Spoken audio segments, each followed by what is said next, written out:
Welcome to Darklands.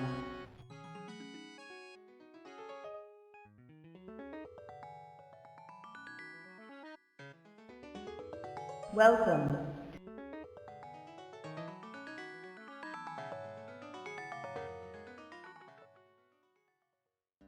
Darklands is sandbox RPG for MS-DOS released in 1992 by Microprose.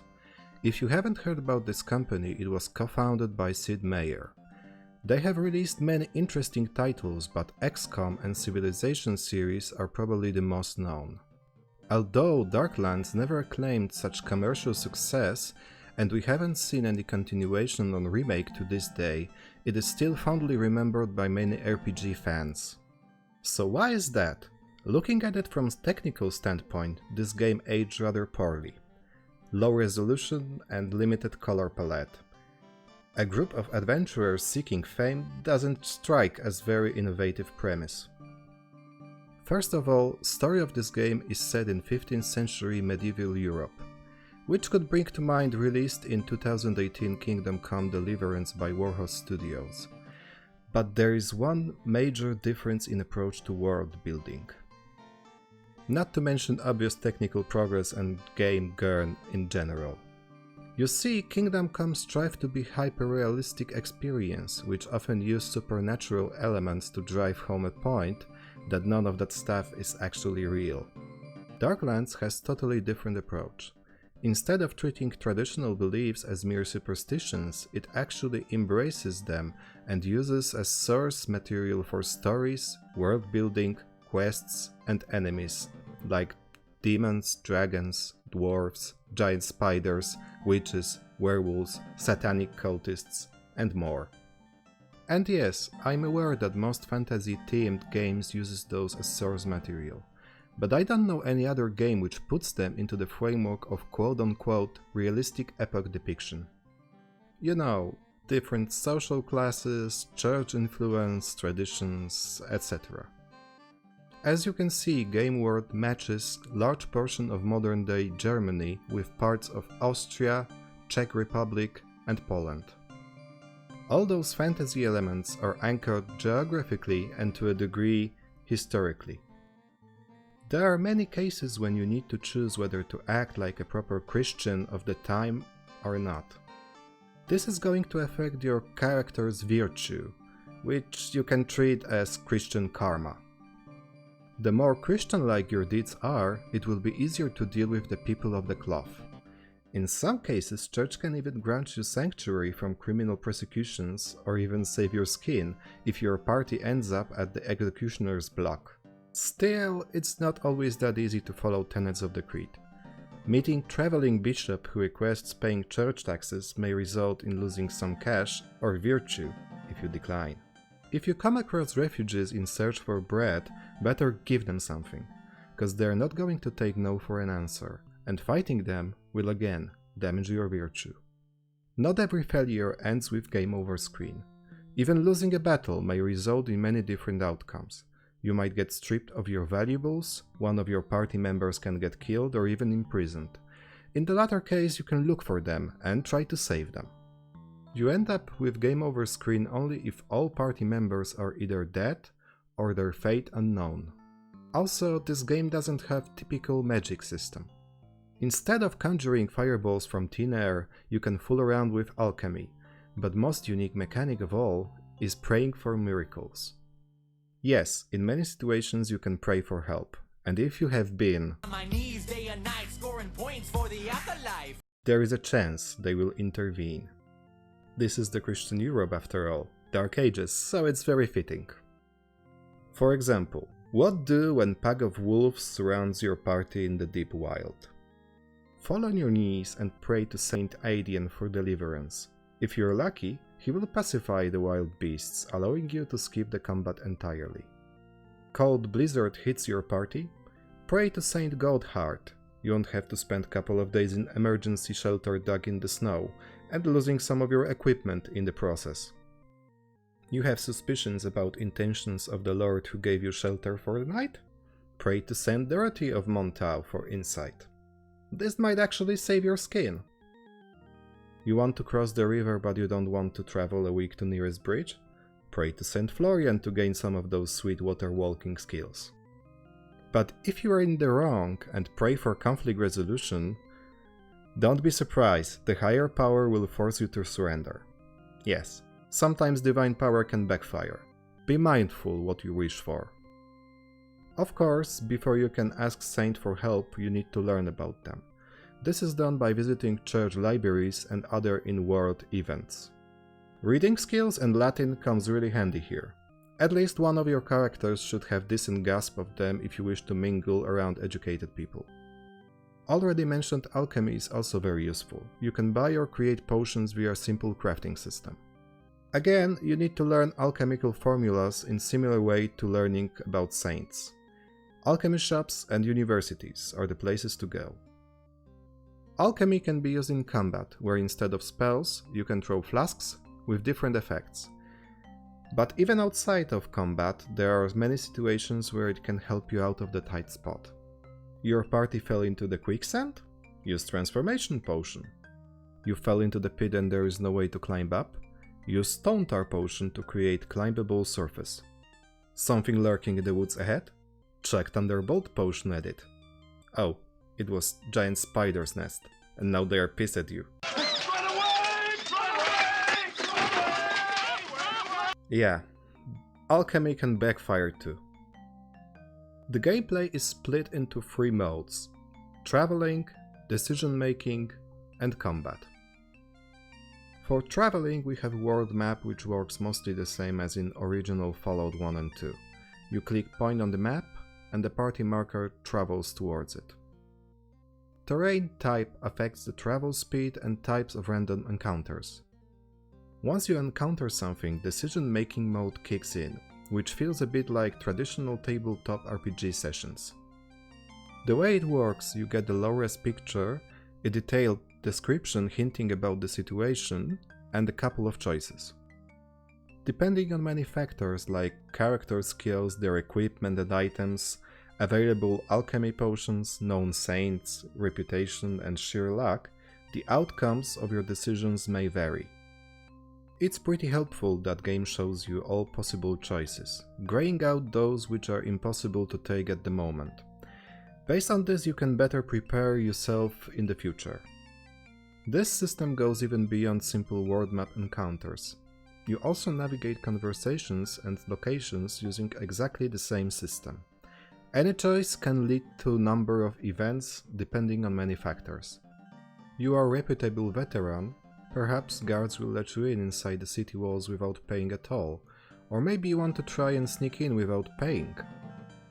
You are a wanted criminal, you will have hard time entering and leaving cities, possibly scaling walls at night, or going in through the sewers?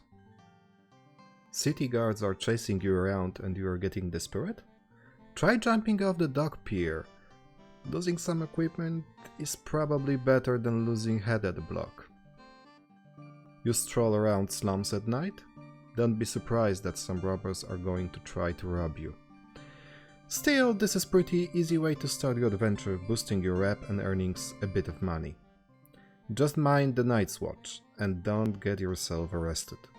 It's usually more pain than it's worth. So, in one way or another, you're going to get involved in combat. This is primary way you earn cash and fame after all.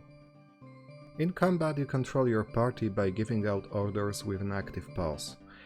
The maps are generated procedurally, so you don't have to fight in exactly same layouts. Just don't expect too much of it. And since you can assign certain combat tactics, use ranged weapons and alchemy, combat gains certain amount of depth. Each character has 3 bars representing stamina, health and afterlife points called divine favor. The first 2 are important in combat. Max stamina is limited by amount of health, similar to Jagged Alliance 2 health system. If health runs out, character is permadead. If stamina runs out, character goes unconscious till the end of the current skirmish. When the combat is over, characters recover stamina based on their current health. During the combat, each received blow takes amount of stamina and health. The better the armor, the less health they are going to lose with every hit. You won't be losing stamina performing attacks and other actions, which is a bit counterintuitive. So far so good, right? Yeah, still the user interface is a bit clunky, even for the standards of 1992. You learn this a hard way, when you enter dungeons, mines, or any closed space area for that matter. Especially locations that are multi-level, with many narrow doorways. Navigating in closed spaces is a mess, but not so bad in open space encounters, like forests, villages, or even city streets. Also, characters move pretty slow, so traversing bigger locations can take more than it should. It wouldn't be so bad if you could, for example, drag select party members or use contextual right-click menus. Nope. All actions and formation options are in the top menu bar. Learning keyboard shortcuts helps a bit, but it's very far away from current standards of streamlining everything. Why do you need to do that? Well, because the lead character is going to perform all actions by default. If your lead is not Master Locksmith, then you need to go through this procedure every time. Oh, and not only enemies block your path, but also your party members.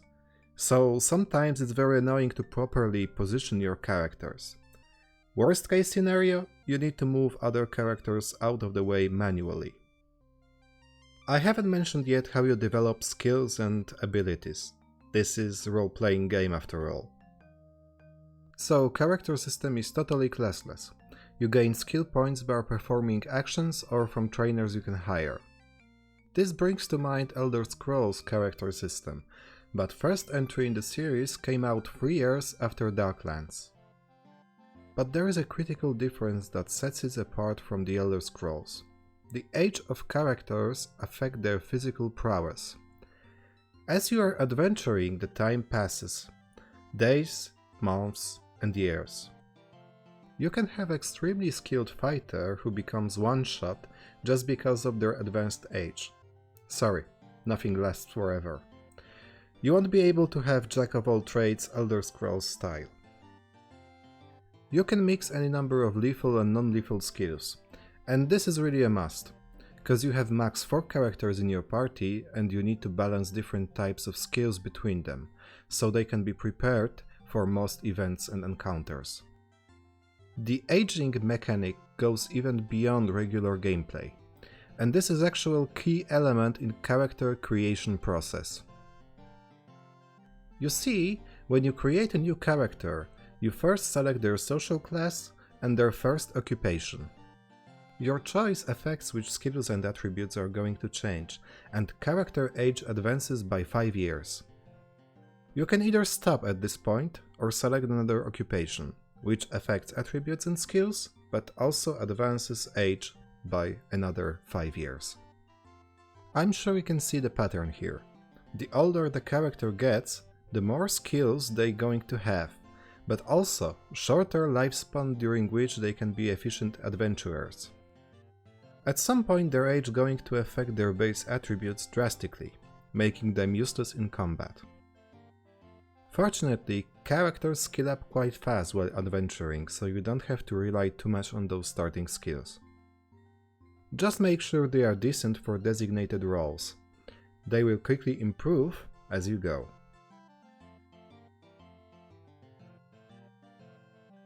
So is this game even worth playing? Yes, if you can cope with clunky user interface in combat. Still, this is the large portion of the game, and keep in mind that the best you can count on is that it becomes bearable with time, nothing more. If you decide to give it a chance, you can grab a copy from GOG. Within the game folder you will find the manual. You need this not only to learn about attributes and lore, but also to get through copy protection.